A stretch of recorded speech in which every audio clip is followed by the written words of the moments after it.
Hello everyone, আমি উষা। আমার ছোট্ট মিনি ব্লগে তোমাদেরকে সকলকে স্বাগত জানাচ্ছি। আই হোপ তোমাদের মিনি ব্লগটা আজকে ভালো লাগবে।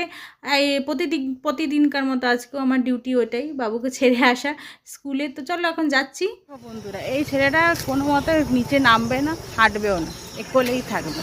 আর এই দেখো, এই গুনগুন, আর দেখো গুনগুনের বাচ্চাকে দেখো, ও হাঁটবে, এইটা হাঁটবে না। হ্যাঁ, শোনা দেখি, উমা ওই এইখানে দেখো আমার পুচকুকে দেখবে, একবার শুধু টাটা করার ধরনটা দেখবে। আমি বলছি টাটা, ও আবার পিছন ঘুরবে না, এমনি পিছনে হাত দেখি টাটা। তারপরে এইখানে দেখো, এইখানে আমি রেডি হয়ে গেছি। এখন তো তবু আগে ছিল 2 ঘন্টার স্কুল, এখন এখন করে দিয়েছে সোমবার থেকে 3.5 ঘন্টা করে স্কুল। তাহলে আমার একটু ভয়ও লাগছিল, আর এখানে একটুখানি বকাও খেয়ে গেছি মার কাছ থেকে। কী করি, বকা তো ডেলি আমি খাবোই মার কাছ থেকে, এটা আমার কপালে লেখাই আছে। তো এখানে আমি সোনার কানেরগুলো আসলে রেখে দিয়েছিলাম, আলমারিতে না রেখে অন্য জায়গায় রেখে দিয়ে, এইটা আমার একটা ভুল, খুবই বড় ভুল, যে সোনার কানেরগুলো আমি এদিক সেদিক রেখে দিই। তো এখানে মা বকলো, হ্যাঁ কানের পরিস না, আর কানেরগুলো এদিক ওদিক রেখে দিস। সেই একটুখানি বকা খেতেই হয়, মার কাছ থেকে বকা না খেলে কি আর ভাল লাগে দিনটা। তো তাই হচ্ছে সেই ব্যাপার, মার কাছ থেকে বকা খেলাম। আর এইখানে আমি রেডি হয়ে গেছি, গোপালকে সেবা দেওয়াও হয়ে গেছে, সব হয়ে গেছে রেডি দিয়ে। এবার ব্যাস বেরিয়ে যাব টোটোর উদ্দেশ্যে।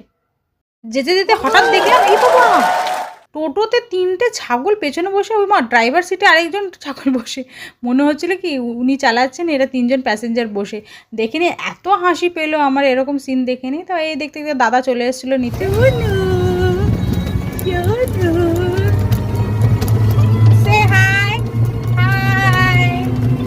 শিশু বিহারি স্কুলের সামনে দেখো এই শেড দিয়ে বানিয়ে দিয়েছে এই বসার জায়গাটা। আগে আমরা বসতাম পার্কে, তো অনেকটা অসুবিধা হতো। এখন আমাদের যে জেনারেল ম্যানেজার জিএম যে আছে, খুব সুন্দরভাবে শেডটা বানিয়ে দিয়েছে। এখনও কাজটা চলছে, টাইলস উইলস বসিয়ে দিয়েছে, রঙও করে দিয়েছে। আর এখানে দেখো সব আমার বান্ধবী, সুন্দর সুন্দর বান্ধবী। এখানে বাবু স্কুল ছুটি হয়ে গেছে 11টার দিকে। আর এই দেখো এখানে বুনু চাই, বুনু চাই। ঘরে এসেই তোমরা দেখলে বাবু কত কাঁদছিল, ওই বুনুটা চলে গেছিলো, ওর মা নিতে চলে এসেছিলো বলে, ওই জন্য বুনু চাই করে। তো এইখানে মা দেখছিলাম ছানা ডালনা বানাচ্ছিল, মোচার তরকারি। আর আমি আবার মাকে বললাম, মা একটু পাতা বাটা খাবো, একটু পাতা তুলি। তো মা বললো হ্যাঁ তোল। তো এই যে দেখো, আমি এমন একটা মেয়ে যে কোনো কাজ ধরলে সেটা আবার খারাপ হবে না, হতেই পারে না। তো এইখানে দেখো আমি এত বোকা, আমি হাত দিয়ে তুলছি। মা আমাকে পরে বকলে, এই হাত দিয়ে কেন তুললি, হাতটা চুলকাবে। ঠিক এখানে হাতটা আমার অনেকগুলো খারগোল পাতা তোলার পর হাতটা চুলকাচ্ছিল, আর সেই বলো না, সেই আর হাত চুলকানি, কী যে হাত